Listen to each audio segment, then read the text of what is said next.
A partir de este 7 de mayo el jitomate mexicano deberá pagar un arancel del 17.5% para entrar a Estados Unidos, informó la secretaria de Economía, S. En un comunicado, la dependencia expresó su decepción y preocupación por la decisión del Departamento de Comercio de Estados Unidos, DOC, de eliminar la aplicación del acuerdo de suspensión a la investigación antidumping a las exportaciones mexicanas de tomate.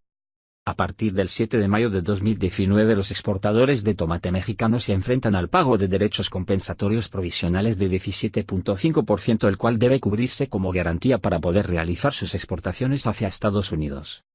Lo anterior implicará un costo anual superior a $350 millones para el exportador mexicano de tomate y se espera que muchos pequeños y medianos exportadores se vean imposibilitados de hacer frente a esta pesada carga financiera, informó la dependencia.